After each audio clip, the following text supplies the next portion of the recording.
then consumers will tell you. Top reasons were cost, education was #1 far and away, and privacy, because you had to go online and put your credit card and all of your information there. So we've already launched chocolate, and you may have heard as well that we have an intention to launch beverages. Cannabis is more likely to be in a fatal crash than alcohol. The essential difference between ingesting cannabis versus inhaling cannabis is that the onset is delayed, and once it does come on, it's already on board.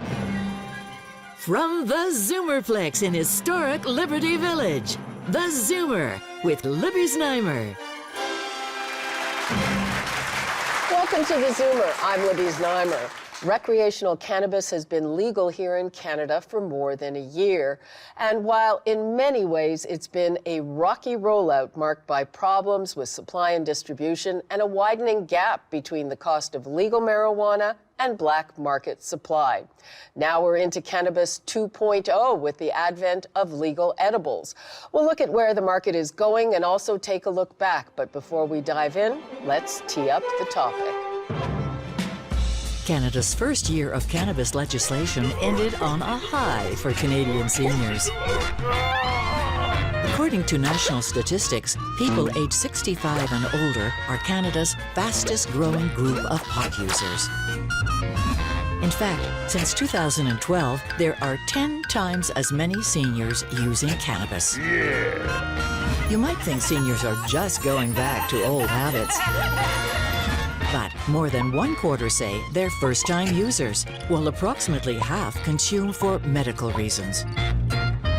So, while the destigmatization of cannabis has been a long time coming, federal legislation has clearly shown that people are more open to using the drug. So, has the consumption of recreational marijuana in particular gone up, and is there still a stigma surrounding it? Panel, let's start with you, Pat. You've done some numbers on this. Yes, definitely the use has gone up, but not as much as one would have thought. We did a study pre-legalization, post-legalization, and our number is about 22% of Canadians have consumed at least once during the year.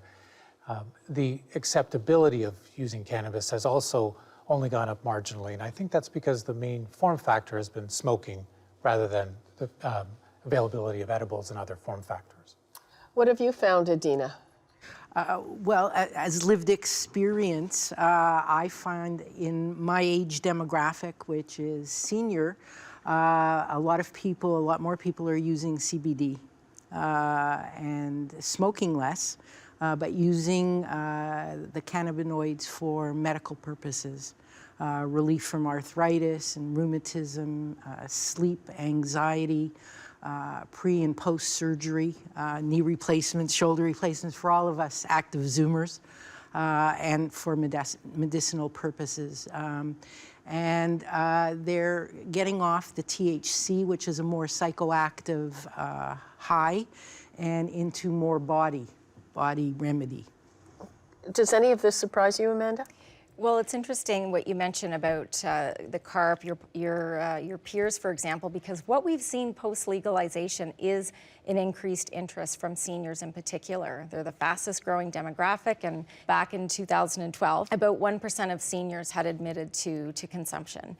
And now, fast forward to 2019, in recent past, that number was more like 6% of seniors, so a population of about 400,000. So what we're seeing is post-legalization, yes, there's strong interest in it for recreational purposes, but also on any given day in those recreational stores, 30 to 40% of the questions that consumers are coming in about are medical questions. I think the conversation is easier to have right now. With that stigma slowly eroding post-legalization, it's a conversation that's kind of coming out of the closet. I mean, I'm hearing friends who never used to talk about cannabis asking questions. They're wanting to know, well, oh, cannabis-based beverages and chocolate, what might that mean? Because many of the people in various circles, including my own, are not smokers, so they are turning their attention to what's coming next for cannabis. What have you found at the retail level? From retail recreation, we see a lot of it. We are focused on that rec market and not touching on from a health perspective. So we can't answer through regulation any of those questions. But we do find a lot of people coming in looking for answers. And it is much easier to come into a recreational store and ask those questions because that is the only source that they may know of right now. So we're avoiding those questions and sticking to the rec market that we are legalized to sell in while still trying to provide customers with the products that they're looking for. Do you find that the stigma is lowering? The stigma is lowering, but not at the rate that it needs to. When we look at the stats, it's interesting to see that, but at the same time, how many people are withholding those answers? How accurate are we able to get full range of stats when the stigma still exists in these demographics to say they don't want to admit that they're looking for CBD or THC products, to say that they came into the Honey Pot or into any other store, and to talk to their doctor and to even what is most likely a lifelong doctor to say, I need to have more information on cannabis. You know, it's really interesting because here in Ontario, the rollout was really uneven. There were very few retail stores, and there was this setup where you're supposed to buy it online, but a lot of people just didn't want to give their information online. Do you have any insight into that, Rick? I mean, in terms of online versus retail, I think that it's more just like an availability thing. I think that at the end of the day, people will, order it where it's available. So, like if you look at edibles, for example, the OCS just made it available online first, and then slowly it's rolling out to the retail stores. But if I could, I just want to go back to this point about medical versus rec, because I think what's important to understand from a consumer perspective is that there is almost no difference between the two markets when you're talking about purchasing it. The products are literally the same between the two markets. The excise tax, the government has not removed the dollar excise tax to the medical consumer. So if I'm a medical consumer, I really don't have any, and there's very few benefit plans that cover medical cannabis today. So from a consumer perspective, there's really no benefit to be purchasing from a medical perspective versus rec. And going back to the comments that everybody's made, in most cases, medical doctors aren't really comfortable prescribing it today. And so when you're talking about getting a script for it, in most cases, you're not really going to your personal physician. You're going to one of these clinics that specializes in medical cannabis. So it's, that's why we're really talking about the same market in some ways, but we shouldn't be. Like the medical market should really be a different market, and we haven't gotten there yet. If there is still a stigma, how do you view that from a public health perspective? Well, arguably from a public health perspective, we hear many of the same stories of how cannabis and products promote well-being. But as I'm sure many of us around the table know, the challenge has been in terms of getting clear research evidence that actually supports that. And a lot of that has to do with the status of where cannabis was for a number of years. So the reality is that from a medical perspective, most of the research really speaks to, caution and harms and all those other pieces. And we are very much more interested in sort of hearing from folks around some of the positive benefits and hopefully getting some of that research to help. Well, my understanding is that we're a world leader in cannabis research. We are indeed, but again, this is this is a rollout that's just happened in the last couple of years, and it's going to take some time to make sure that we're looking at a long enough data set that we can say with conclusiveness that these are some of the expected positive benefits with consumption. Okay. When we come back, we'll take a look at what was a rocky rollout for legal cannabis and where we stand when it comes to supply and demand. Stay tuned.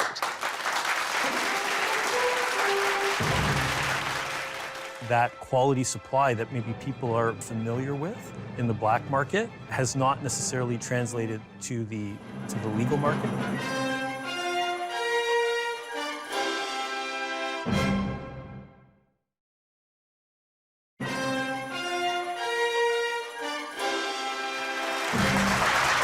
Welcome back. The demand was there, but the supply wasn't as retailers struggled to put cannabis products on the shelves. Was it unnecessary red tape from local governments or the growing pains of a growing industry? Let's start with you. Absolutely. speaking about that, especially coming into April and where we came into at the end of August, where we really saw that supply probably quadruple. But coming in at the beginning, it was limited supply, and there was some red tape, and we can speak to that more from an LP side. But what we were looking at and the efficiencies that needed to come in. We were a world leader that was coming into a brand new industry and had to understand it step by step. The efficiencies weren't there for the LPs. They were trying to understand Licensed producers. the licensed producers, and they're coming out with a variety of SKUs, trying to understand what the consumer wants. So the efficiency from a grow room perspective isn't necessarily there. Well, we try and understand what we're trying to provide in a legal market to the consumers and what they're going to want. We saw those changeovers happen after the first 3 months, and we started to see the consolidation of SKUs from the licensed producers and start to see more production come out of what the consumers wanted. By the time we got to the end of August, we saw a huge surplus of product coming into the market that was able to satisfy not only the 24 open stores, but as we continued to progress to more stores opening for Ontario. So there were very few retail stores in Ontario to start with, and they were chosen by lottery. Like, it really was quite a mess. Does anybody want to pick up on that? If I may, I think part of the challenge was the change in government. As you remember, the original Liberal government was going to go forward with a model similar to the LCBO with bricks and mortar stores and the online retailing. And then with the change in government to Doug Ford and the Conservatives and the decision to move ahead with licensed producers, that may have contributed to some of the confusion that occurred in the market. I just want to piggyback on that. So even when Mr. Ford was campaigning, his talking line was that we want a free open market, and so anyone who wants to sell should be able to. We're going to make it very easy. And then on a dime turned, and we have a lottery system, which in my view is the laziest possible policy solution to a somewhat complex question. Well, a lot of people thought it was completely ridiculous, but it's gone now. After 2 tries, and the second try itself being marred with accusations of unfair disqualifications and perhaps overstuffing the ballot box. So there was a lot of pay-to-play conversations, and this, I think, affects the availability, and for consumers, practically speaking, it's made it very difficult to access legal cannabis. Well, it's interesting. So you had the legal stores, and because of that situation, there were a lot of illegal dispensaries, and we just found out that the city of Toronto spent hundreds of thousands of dollars trying to block them in with these cement blocks while they were selling marijuana, the marijuana was legal, but they weren't legal. It really seems, very difficult rollout. Yeah, I mean, I think the thought around the lotteries on some level made sense in the sense that there was this question about supply. The problem was it was a misnomer when people talked about a lack of supply, because what you see now, is in some ways an oversupply in the market. But the real supply problem is a quality supply. So you've had a number of licensed producers who, in some ways, are inexperienced in this business. You were talking about numbers of SKUs in terms of understanding your market, what products you're putting out there, having quality products out there. And so that's really the issue in terms of, that quality supply that maybe people are more familiar with in the black market has not necessarily translated to the legal market. But also, when we talk about quality of supply, the important thing to understand about the black market is, although people may like, the sense or the feel or the taste, those products are typically loaded with pesticides, which you wouldn't find, in the legal market. Maybe you can touch on that a bit, because I think that's an important factor that I don't think consumers know about. I would say it's a good point about just the scale and the regulation under which we operate via Health Canada is likely unprecedented anywhere in the world. So we are growing at scale with a very, very stringent list of how we can treat the plant. We have standardized operating procedures, so it is highly regulated. To touch on oversupply and demand, and I asked the person with all the stats beside me to fact check me, but I can't think that we haven't done anything except scratch the surface on demand, knowing that in our two most populous provinces, Ontario and Quebec, the rate of retail store per population is around 1 store for every 500,000 people. When you look stateside to our California colleagues, it's more like 1 store per 40,000 population. So I just wanted to put that out there, that while Ontario maybe got off on this very conservative foot, no pun intended, there is, things are going in the right direction with the recent announcement to open up additional retail locations. What about the gap in the price between legal cannabis and black market cannabis? It's something over 20%, and the last thing I read about it said that the gap was widening, not being closed. But when we look at comparing those stats, it's easy to come and take our highest price per gram and compare it to their lowest price per gram and now create a stat out of it. That's not the case. We have a huge variety of products that hit every price point. Dina, you want to get... I wanted to get into this as well. You know, the black market was a cottage-based industry. People who were getting it are getting it from their friends and their networks that are of long time trust and security. And people went out and looked and went to the store and either didn't find the quality or the price was off. In our surveys, they literally, it was an open-ended question. What's stopping you from using post-legalization? We listed the questions, and we also asked where, and they would list friends. And because we're a not-for-profit, we're not government, so people were much more open to speaking to us even pre-legalization. They gave us quite exact dollar figures of what they spend. When we rolled this up into estimates, they matched studies by Deloitte, which cost tens of millions of dollars more than ours, and estimates from US-based usage, which are tough to transcend to Canada. If a consumer tells you what they're spending, they know if they've been doing it for years. And I would say there probably is a price difference. Consumers will tell you. The top reasons were cost, education was #1 far and away, and privacy, because you had to go online and put your credit card and all of your information there. So those things do need to change, I think, to have more and more uptake of use and for health and wellness use. Yeah. I think Quebec may have gotten it more right because when they rolled out, there wasn't a switch and they went to a monopoly. And the distribution wasn't a centralized warehouse, and they were able to keep the costs down so that they could compete more equally with the market. From your research, are people saying that if the price of legal cannabis was closer to black market, they would go that route? It was the #2 answer of an open-ended question, which listed about 15. So I would say that points strongly to if costs were better, they would think about it more, and they were ready to use it. But the #1 list of answers, so it could have been, I'm worried about its interaction with other drugs I'm taking, or I want to know about the high, I don't want to get high.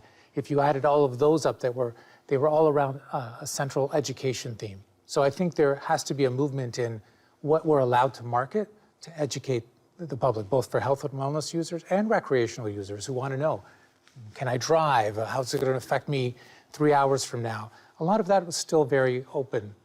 And I think that needed to be there. So I think cost and education were the top ones. Okay. When we come back, we'll take a look at some of the new cannabis products hitting the market and what you may find on the shelves near you. That's next. We've seen the soft chews, we've seen the chocolates coming in, we've seen tea bags as well. One of the things that we're really excited for is the beverages.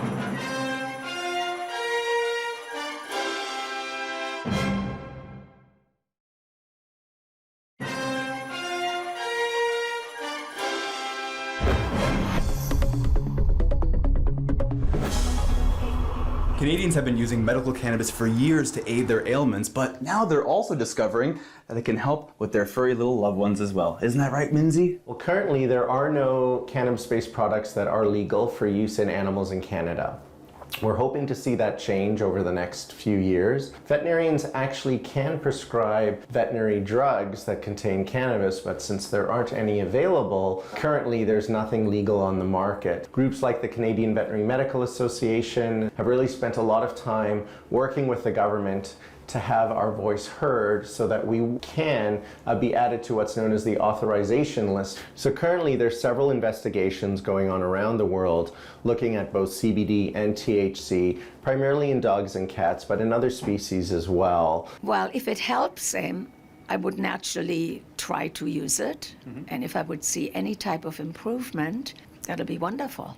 We certainly feel strongly that there is potential benefit, primarily of orals, but possibly some new types of topical medications and some other products for things like arthritis, for pain, behavior issues, neurological issues. With the legalization in Canada over the last year, we have seen over a 400-fold increase of the inappropriate use of mixed cannabis products in pets. It's really time for the government to act and allow us to have a legal pathway for pet parents and veterinarians that have a patient-client relationship. If it's relaxing, helps them ease the pain, especially if it's towards the end of their life and they're terminal, why not? It's natural and it's a good option, so I think everyone should be open to trying it for sure. Remember, before trying any cannabis products on your loved ones, always consult a veterinary expert first. Okay, Miguel, sit.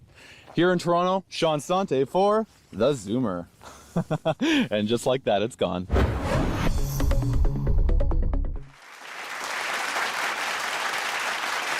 Those are some of the options for pets, but pet cannabis products are currently illegal in Canada. So what about us? Edibles are just coming on the market across the country. What can we expect to find on the shelves? Amanda. All right. Well, already on the shelves today, we have chocolate, for example, which is very, very popular as one format. And it's something that, for example, we've partnered with a chocolatier called Hummingbird. They're an award-winning chocolatier, so we've already launched chocolate. And you may have heard as well that we have an intention to launch beverages, so those will be coming soon as well. Canopy Growth invested in a 150,000 square foot bottling facility in Smiths Falls at our headquarters. So we've been working on this plan for beverages for the last 2 years. So I would say those two formats, coupled with vapes as well, are the new 2.0 formats that you can expect from us shortly. One of my colleagues was telling me about gummy bears. Do you have gummy bears? Soft chews are definitely a big item at the store right now. Rolling into 2.0, we've seen the soft chews, we've seen the chocolates coming in, we've seen tea bags as well. One of the things that we're really excited for is the beverages, especially with the lineup that Canopy has coming out. It's going to be a really new marketplace for people looking to consume with non-combustibles. What would you like to see? Well, you know, I think there are a lot of us who have an ongoing relationship with cannabis, but we've stopped smoking it and we've turned to the edibles. You know, in my informal circles, people are putting marmalade on their toast in the morning, or they're using the creams that are location specific, or the oils. Or the tinctures that you put under your tongue. There is a turn away from smoking because it's hard on the lungs and it's not good for the health. What did you find out that people actually want? Yeah, so the people that currently use, of course, their form factor is smoking, but what they wanted second was edibles. So they've been finding their edibles whether they were legal or not. And then pre-rolls, and went all the way down to beverages. Beverages actually ranked the lowest. Of those who were potential cannabis users who said they were somewhat or very likely to use once legal and once edibles were available, edibles far and away was number one. Then concentrates at 34%, topicals at 28%. Beverages were all the way near the bottom at 12%. So interesting, the consumers are not saying they want beverages, they are saying they want some form of an edible or a topical, and vaping is right in the middle of the road. Yeah, I'm wondering about vaping because we've seen some disturbing developments with vaping, just, the other kind. So I would have thought that people would be a little hesitant about that. I mean, if you look in once again, if you look some of the U.S. markets, they're more mature than Canada, like Washington and Colorado. Vapes are, probably even more so than flower is like the number one usage product, because it really is for those who don't want to smoke. It's sort of your closest connection to smoking, but still getting the product. Beverages in those markets typically are 2-3%. Like they're very low usage rates. Now, obviously, Canopy's got great products coming to market. Maybe it's a a product thing, but clearly, based on your numbers and what we see in the U.S. market, beverages don't really rank up there. And so I would expect the same thing. Maybe you can speak to what you've seen in the first few weeks, but I think vapes and chocolates and I noticed you use soft chews, not gummy bears, because you can't actually use gummy bears and as a form factor. Okay. No, Sorry, it's gummy bear. because it can't be attractive to children, so you can't have them in the shape of a bear. Oh, okay. Yeah. I didn't see them. Yeah. One of my colleagues was saying she. Because in the black does market, gummy bear. in the black market you will Oh, find them. in the black market. Right. Okay. And actually, that's a lot just due to lessons learned from rollouts elsewhere. Certainly, edibles that were more attractive to children led to accidental ingestions, and that was seen in high numbers in Colorado and in Washington State following legalization of edibles there. And so certainly I think that was something that they wanted to avoid here. You're nodding your head? I mean, one thing that we haven't really touched on is when the federal government made rules about edibles, the restriction per package is actually quite low as far as dosage goes, right? And so these rules are geared towards, I would say, the recreational market, where there isn't a great deal of experience, and to prevent over-ingestion, we've limited per package. The issue with that, and this circles back to something you were saying earlier, because there's no tier for medical consumption, what that means in practice is to actually have a meaningful dose of edibles, you're paying tax on maybe 5, 6, 7, 8 packages in order to reach what you need. So there is, I think, some adjustments that will need to be made at the federal level if we actually want to see a proper rollout of edibles. Okay, so here's the thing. This is what you always hear about edibles. The problem is that you don't really know how much you need to get high or how long it's going to take. So, Dr. Lowe, I'm thinking that's going to be different with every product and with every person, probably. Absolutely, and in general, it's one of those things where it really is up to the individual and the product that they're consuming. And that's why, in general, the medical community has this advice to really start low and go slow, and to make sure that you're not consuming on your own in the event that there's an untoward reaction.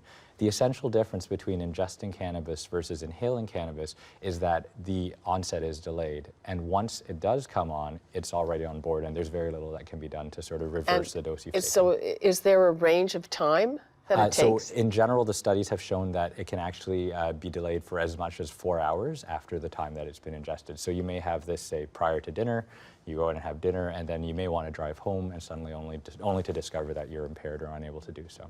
But again, that varies depending on the person and the nature of their metabolism. Okay. When we come back, we'll discuss the ongoing social and public health issues surrounding legal marijuana. That's next.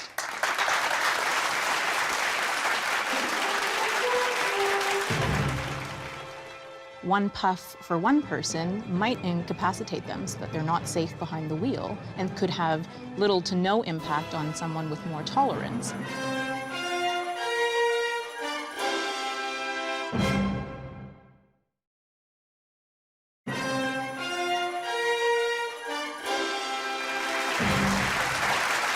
Welcome back. Many Canadians are worried about the social and health issues that come with marijuana use. Everything from overconsumption to the health hazards of smoking to the ongoing concerns about impaired driving. Andrew, what are your feelings about that? Well, the big thing is we've long had a problem with drugs and driving, mainly cannabis. Now, cannabis is more likely to be in a fatal crash than alcohol. So do you have numbers to back that up? Yeah, like in the last national statistics, it's 3 times more likely that the driver, a fatal driver, would have cannabis in their body versus alcohol. So we've, done great achievements on alcohol. At the same time, we've had this merger towards wide use of cannabis, and we need to deal with that issue. And the big thing for us is education. And what we've been talking around the table is how long you should wait. And again, it comes to, if you smoke it, there's a certain period of time because it goes through the body very quickly. When you eat it or drink it, it takes much longer. So we've had to adapt our campaigns to first educate Canadians, if you're going to use this product, a couple of things.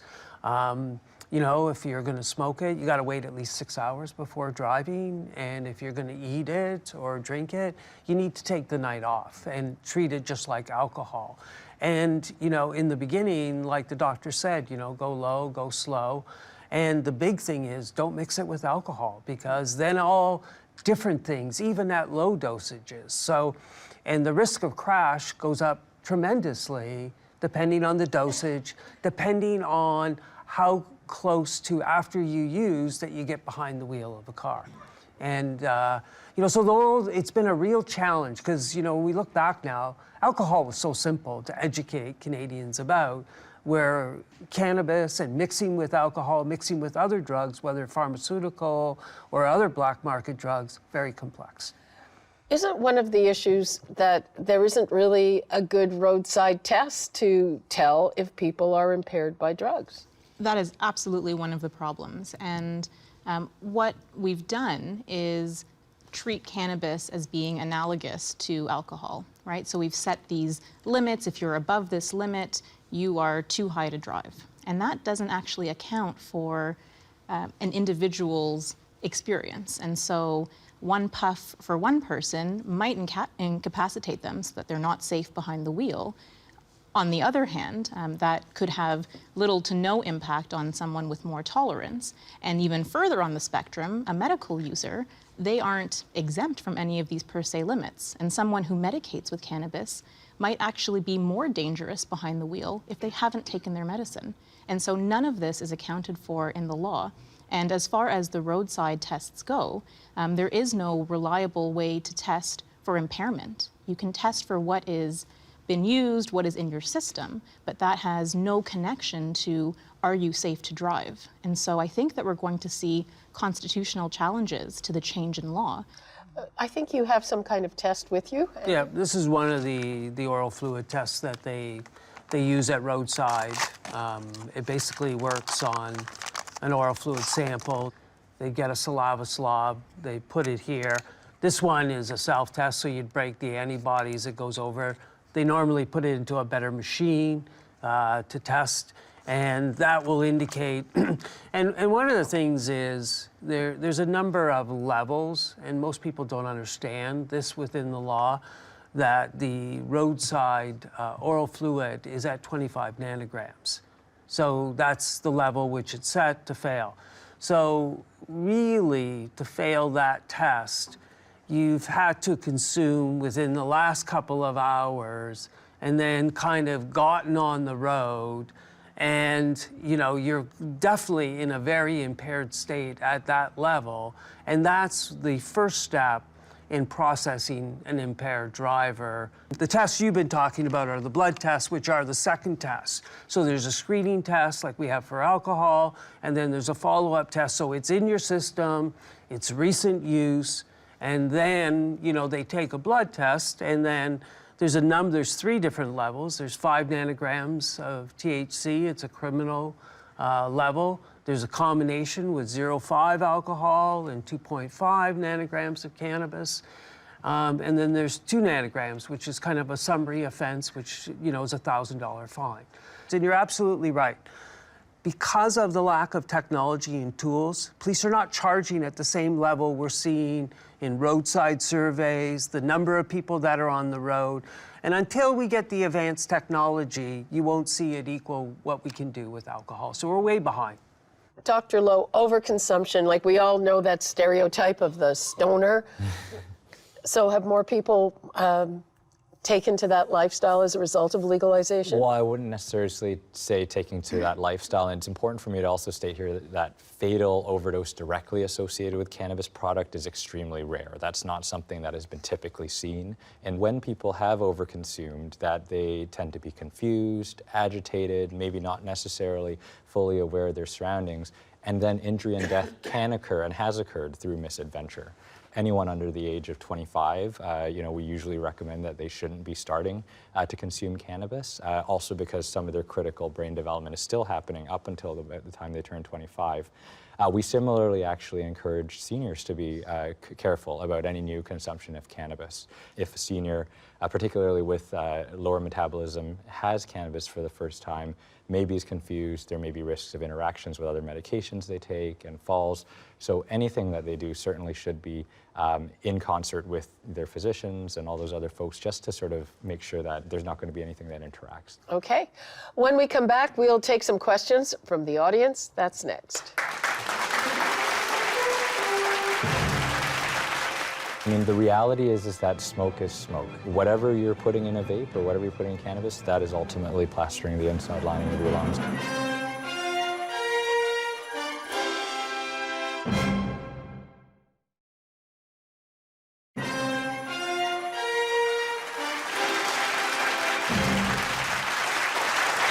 Welcome back. We'll now take questions from our audience, starting with Martin. Hi, Martin. Good afternoon. How are you? Fine, thanks. Please go ahead. Actually, my question will come at the end of my statement. I want to tell you an experience that I went through. I suffer from lower back pain, which is very typical for seniors. So I went to my doctor, and he said, I don't give prescriptions for medical marijuana. You're going to have to go to a medical marijuana clinic. So I went to this so-called clinic, and it was staffed by doctors, and basically he said that I can register, but it would be delivered to my home for $200 a month. So my question is, why are the regulations so tough to get hold of medical marijuana? I don't think the regulations are necessarily different. The issue is that medical doctors are not comfortable prescribing today because the medical research, as they would typically learn in medical school, isn't there because this product has been illegal for so long. And so it's about them getting comfortable with the medical science and then being able to practically apply it to what your condition is. I really don't think it's an issue of the regulations. I think it's an issue of the science catching up to what we as society know. Yeah, your experience is not alone. From our consumer studies, people want access. They want actually to speak to a pharmacist or a doctor. They prefer a prescription, but you don't need one in Canada. They want to know what it will interact with. They want to talk to the same person they've always been speaking to.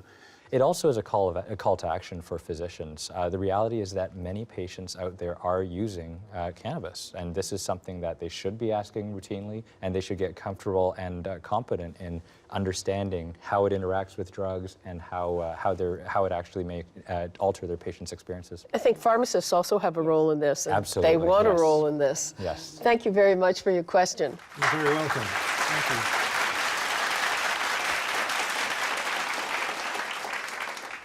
Our next question from Ken. Hi, Ken. Hi. Recently, there's been a lot of horror stories coming out of the U.S. about the dangers of vaping, a lot of lung injuries. And I'm just wondering if you could answer, is smoking marijuana as or less dangerous than vaping? I'm happy to tackle that one first. I mean, the reality is that smoke is smoke. Whatever you're putting in a vape or whatever you're putting in cannabis, that is ultimately plastering the inside lining of your lungs and may certainly have health effects in the future. But I think one important point about that story, though, is that for most of the stories that you read, these were all black market vapes. And so what seems to be the case is that there were cutting agents, which are very common in food products. And so I think it speaks to the importance of buying products from the legal market, because once again, these are products that are heavily tested, there's heavy regulations, and so you know that you're getting a product that isn't going to harm you medically, right? Thank you. When we come back, final thoughts from our panelists. That's next.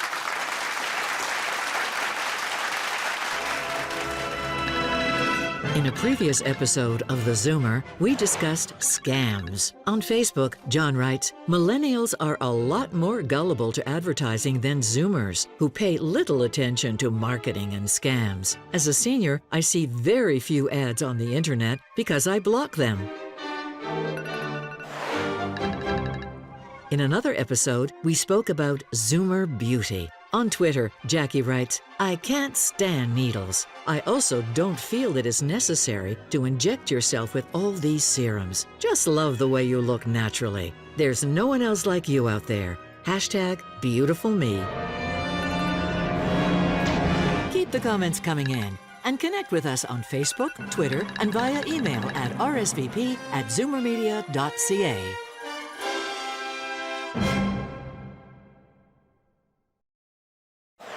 Don't forget, for free tickets to the show, go to www.universe.com and search Zoomer Media and log on to www.thezoomertv.com for full episodes and more.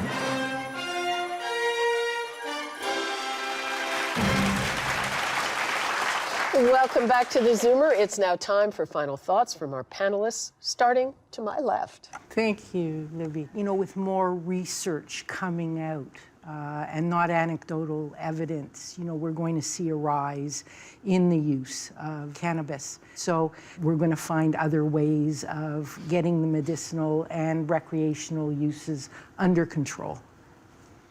Yeah, one of our new strategies is to work with technology companies to get solutions to alcohol and drugs, and having in-car technology so it actually detects drugs and alcohol before the actual car is in motion and basically stops, you know, the person from putting themselves and others at danger. We're very on in an emerging market, and making sure that we continue to evolve and educate ourselves with verified information and continue to grow with this industry so that we can elevate it and remove the stigma is very important for all of us, not only from this panel, but the public as well. The most important thing we can do is continue to hold our government to account. There is more to be done, but we should also take stock of what we already have. We know that legalization from a health perspective was actually a positive thing overall, both in terms of removing the stigma around use and also opening the opportunity for further research and questions. The important thing to remember, though, is that legal doesn't mean completely safe. I think even though we're early days, I'm very encouraged by the responsibility of all the different players in this industry. I think that the significant players in this industry have all taken a role in making sure that consumers are educated in the right way, and it's about consumers being educated about what they're using. And from an industry perspective, I would say we have a duty to do three things. The first is innovation, bringing products to market that the consumer and the medical patient want and need. To piggyback on education, we have a duty to do that. Education for the good of public safety, education for the good of people's health needs, and research. It's so important to invest in that research so that we can confidently make the claims and offer products with labels. I think my final word would just be that I would love to do our third iteration of our consumer study and listen to what people are saying again, because education is the key. Legalization was not supposed to promote use, but it was supposed to get rid of or decrease the black market. Has not quite worked. And that marketers of all products will have a huge role in making sure that consumers know what they're taking, when, why, and how it might affect them. Okay, thank you for being with us. We hope this program was useful, and we'll see you soon. It's time to zoom out.